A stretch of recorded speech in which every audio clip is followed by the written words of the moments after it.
Hello! So if you've been watching my videos for a while now, you probably know that I am a language teacher and I teach French and Portuguese, and I've been doing this job for almost 3 years now. I say that just so you know that I'm talking from experience in this video. So as you might have seen in the title, I'm going to talk about how to make the most of your language course. I will be making 3 main points to sort of make sure that you make the most of your language course.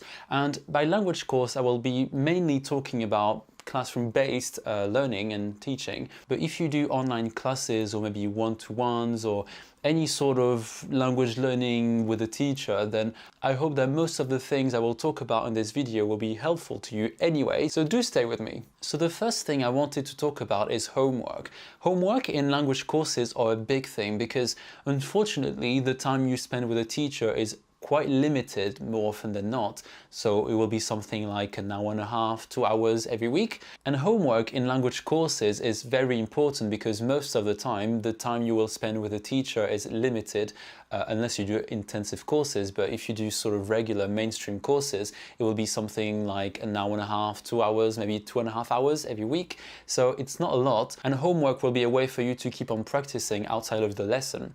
So the reason why I talk about homework is not only to highlight why it's important, but also because sometimes, and it's not very often, but it's happened, students come into a course or sign up to a course and they don't actually know or they don't realize that they have to do any homework at all. And I think it's a shame because in my experience, the work you do outside of the classroom is usually about 70% of the total work you do every week, because the role of the lesson in the classroom or with a personal tutor is really to just introduce the vocab, introduce the grammar, sort of practice a little bit, so to make sure that everyone is on board and what has been introduced is clear. But what you do outside of the classroom is really your time to reinforce what you've learned, practice, redo activities, and just kind of play with the language. And the problem if you don't have that practice outside of the classroom is that you will find that whenever you come to the lesson, you will have remembered maybe 20% of what has been covered, unless you're really smart.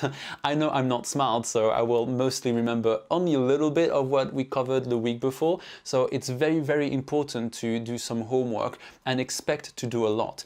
In terms of homework you will be expected to do in your course, it really depends. But I think as a rule of thumb, the amount of homework you should be doing should equal the time of the lesson. So if your lesson is 2 hours, then you should do about 2 hours of homework. Usually that's sort of the good balance, I think, between homework and lesson. So this is the ideal scenario, but obviously I do understand people that don't have time to do the homework because especially adult students, they have lots of responsibilities, they have work, they have children, etc. So I'm not saying that you should be ashamed or it's not forgivable.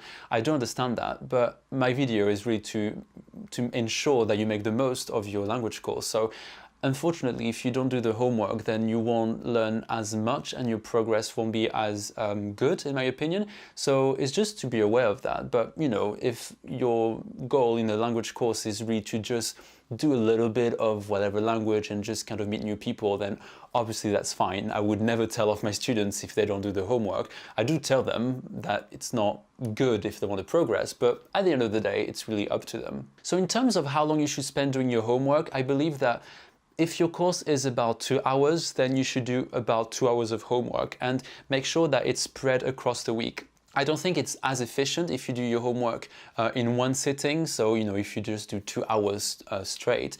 But if you do maybe 20 minutes or half an hour 4 times a week, that's much, much better.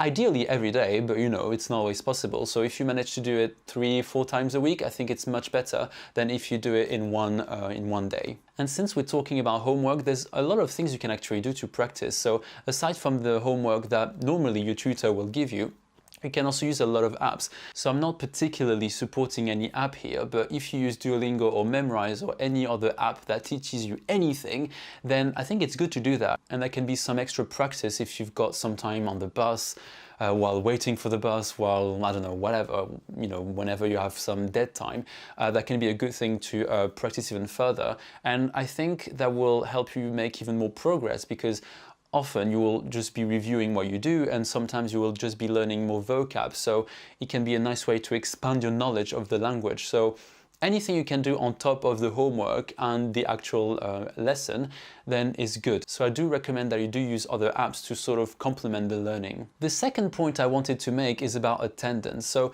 sometimes you just can't help it. You have to miss a lesson because you've got something going on, and that's absolutely fine.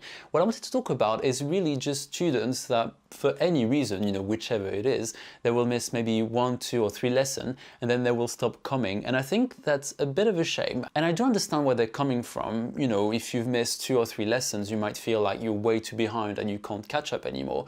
But I would really encourage you to still attend your classes, even if it means, you know, talking to your teacher and telling them, well, you know, I'm 2 or 3 weeks behind, I didn't have time to catch up. Is that okay if I just, you know, sit here but don't actually take part? And usually students, when they do that, I'm happy to, you know, just leave them alone, you know, just be in the lesson. At least they get some exposure, and it's better than not actually attending.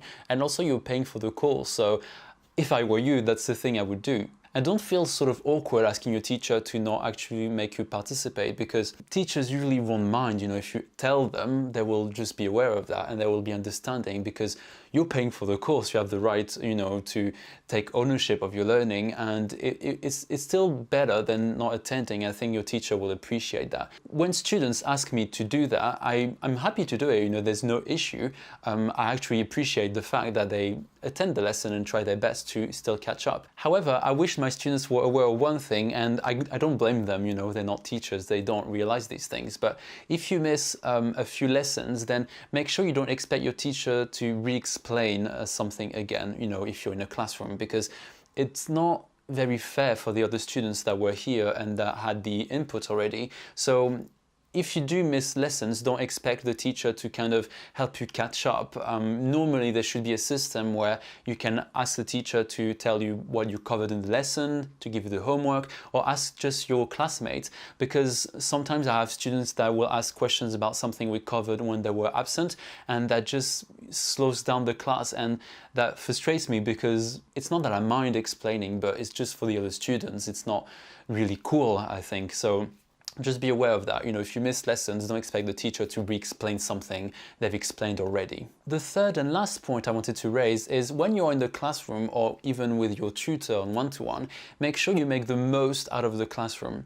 What I mean is that often students will not want to put their hand up to answer questions or to just participate in general. And as much as I try to encourage them, you know, to speak, and I always ensure them that, you know, mistakes are a good thing, that means you learn, and no one here will judge you, you're all in the same sort of situation, same context, so there's no reason for you to feel awkward or think that your question will be silly, because in my experience, whenever students say, oh, Kevin, can I ask you a question, but it might be a silly one, usually it's a very good question and it benefits all the group, and that's what I say all the time. So please do make the most out of your language course, because at the end of the day, this is your time really to have feedback from a experienced teacher. So if you have any questions or they can give you feedback on your language, then really make the most of it, because it would be a shame not to. And that's what we're here for. I never get annoyed by students asking questions because usually the questions are very interesting, and as I said, they benefit all the group.